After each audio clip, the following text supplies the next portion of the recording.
You can have all the facts. You can have the better offer. You can even be right. So why do negotiations still fail? Why did Blockbuster laugh at the chance to buy Netflix for just $50 million? Why did Yahoo turn down a $44 billion offer, only to sell years later for a fraction of that amount? And why do perfectly reasonable conversations between spouses, bosses, friends, and business partners suddenly turn into dead ends? Here's the shocking answer. Negotiations rarely fail because of money. They rarely fail because of logic. And they almost never fail because one side didn't explain themselves clearly enough. They fail because of invisible psychological forces that most people never see. In this video, you'll discover why most negotiations collapse, the biggest psychological mistake people make, and the FBI technique that can make people persuade themselves. And trust me, the final lesson changes how you'll see every negotiation for the rest of your life. In the year 2000, two struggling entrepreneurs boarded a plane. They weren't flying to close a billion-dollar deal. They were flying to save their company. That company was Netflix.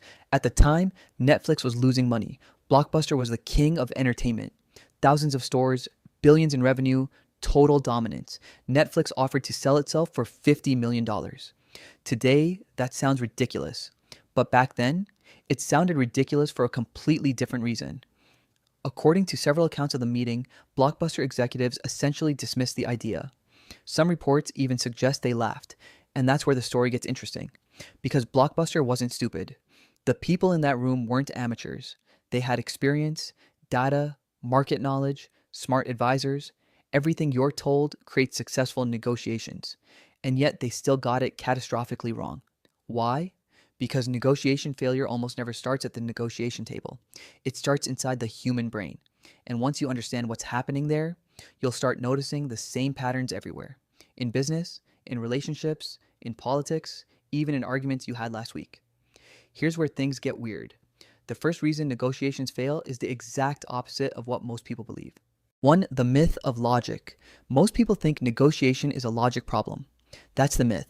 They believe that if they gather enough facts, enough spreadsheets, enough evidence, the other person will eventually say, you know what, you're right. But that's not how human beings work. And psychology has been showing us this for decades. Here's a simple experiment. Imagine I offered you two choices. Option A, you get $500, guaranteed. Option B, you have a 50% chance to win $1,000 and a 50% chance to get nothing. Most people choose the guaranteed 500. Now watch what happens when we flip the situation. Option A, lose $500, guaranteed. Option B, 50% chance to lose $1,000, 50% chance to lose nothing. Suddenly, many people become gamblers. The math is identical, but the decisions completely change. Why? Because human beings don't make decisions based on logic. They make decisions based on emotion, then use logic afterward to justify those emotions. Research from behavioral economists Daniel Kahneman and Amos Tversky suggests that losses feel psychologically much larger than the equivalent gains. In simple English, people hate losing more than they enjoy winning. And this is where negotiations start breaking apart. Not because the deal is bad, because the deal feels bad. Think about salary negotiations. An employer might offer a perfectly reasonable raise. The numbers make sense. The budget makes sense. Everything is logical, but the employee isn't comparing the raise to logic. They're comparing it to what they believe they deserve. And if it feels like they're losing status, respect, recognition, the negotiation suddenly becomes emotional. The exact same thing happens in relationships. One spouse presents 10 perfectly rational reasons. The argument is airtight. The facts are undeniable. But somehow the other spouse becomes even more defensive. Ever wonder why? Because people don't want to feel corrected. They want to feel understood. That's a huge difference, and the cost of ignoring it can be enormous. Let's go back to Blockbuster. On paper, buying Netflix for $50 million could have been one of the greatest acquisitions in business history. But Blockbuster wasn't looking at future opportunity. They were focused on present loss. They were making hundreds of millions from late fees, and giving that up felt painful, even if the future upside was much bigger. That's the trap. The brain sees what it might lose before it sees what it might gain, and once emotion takes over, logic barely gets a vote. But here's where things become dangerous. Because emotion isn't actually the biggest reason negotiations fail, there's another force operating underneath it, something far more powerful, something that has destroyed marriages, businesses, political movements, and billion-dollar deals. The human ego. And almost nobody realizes when it's controlling them 2. The hidden ego trap. If emotions start negotiation problems, ego is what keeps them alive. And this is where things get uncomfortable, because most people think ego means arrogance. A billionaire bragging about success, a CEO refusing criticism, a politician demanding attention. But psychology paints a very different picture. Sometimes ego sounds like this: I just want people to respect me. I know what I'm talking about. Why won't they listen? Sound familiar? Here's the hidden truth.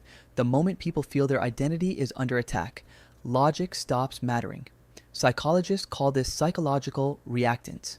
It's a tendency to resist when we feel someone is trying to control us. And it shows up everywhere. At work, in relationships, in business, in politics. Imagine your boss walks into your office and says, your entire approach is wrong, even if they're correct. What's your first reaction? Curiosity? Probably not. Most people instantly become defensive. Not because they disagree, because they feel threatened. Now imagine the same message delivered differently. Help me understand how you arrived at this conclusion. Same topic, completely different emotional response. Why? Because one challenges competence, the other preserves dignity. And dignity is one of the most powerful forces in negotiation. Here's another example. A husband tells his wife, "You're overreacting." What happens next? The discussion explodes, not because of the issue itself, because the statement attacks identity. Now compare that to, "It seems like this situation has been really frustrating for you." Notice the difference? One creates resistance, the other creates safety, and safety changes everything. But nowhere is this more expensive than in business. Let's talk about Yahoo. In 2008, Microsoft made an offer worth more than $44 billion. For many companies, that would have been an easy conversation. But for Yahoo, it became personal. The leadership team believed Microsoft was undervaluing them. They believed they could win on their own. And maybe at first that confidence wasn't completely irrational. But confidence slowly became attachment. Attachment became ego. And ego became resistance. Every concession felt like surrender. Every compromise felt like weakness. Every proposal coming from Microsoft looked suspicious. This is something negotiation researchers call reactive devaluation, a strange psychological phenomenon where we automatically dislike an idea simply because it came from the other side. Think about that. The exact same proposal can seem brilliant or terrible, depending on who says it. And that's terrifying, because it means we aren't evaluating ideas. We're evaluating identities, and once that happens, negotiation stops being a search for truth. It becomes a battle for self-preservation. That's why people stay in arguments they should leave. That's why companies reject opportunities they should take. That's why deals collapse even when both sides would benefit. They're no longer negotiating outcomes. They're defending egos. And here's the crazy part. The harder you push someone, the stronger that ego becomes. The more evidence you present, the more resistance you create. The more you try to force agreement, the less likely agreement becomes. Which leads to a fascinating question. If logic creates resistance, and pressure creates more resistance, how did FBI negotiators convince armed hostage takers to cooperate? Because what they discovered completely changed the science of negotiation. 3. The FBI breakthrough. For decades, most people approach negotiation the same way. Stronger argument, more pressure, more facts, more persistence. And yet negotiations kept failing. Then the FBI discovered something fascinating. The people with the strongest arguments often lost. Think about that. The side that was objectively right didn't always win.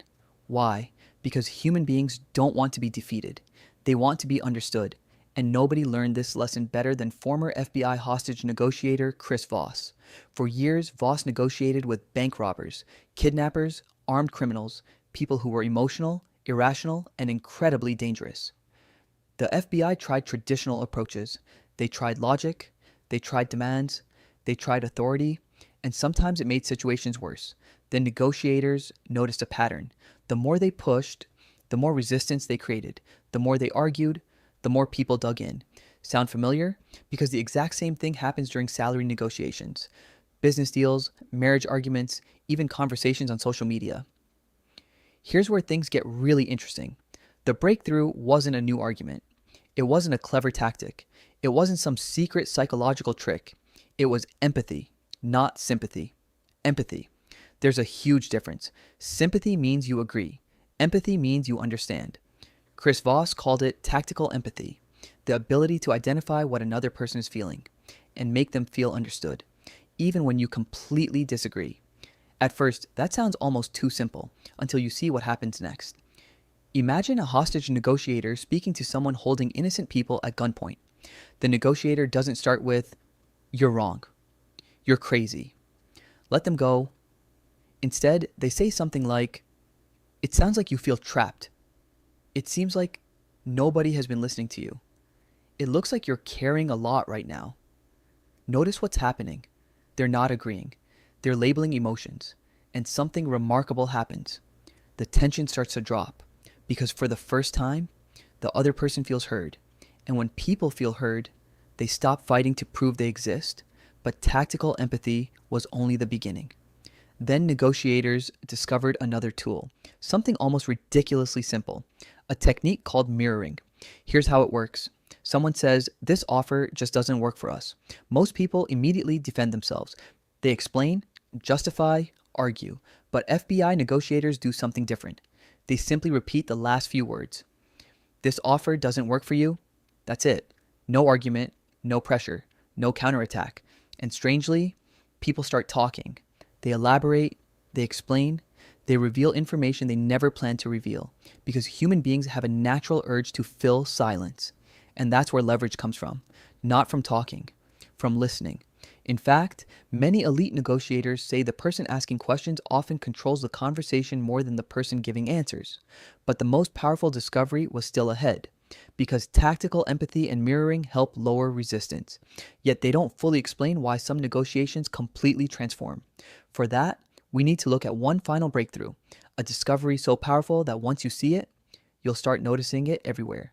In sales, in leadership, in parenting, in politics, and in every great negotiation you've ever witnessed. The people who consistently win negotiations don't convince others. They do something much smarter. They make the other person convince themselves. 4.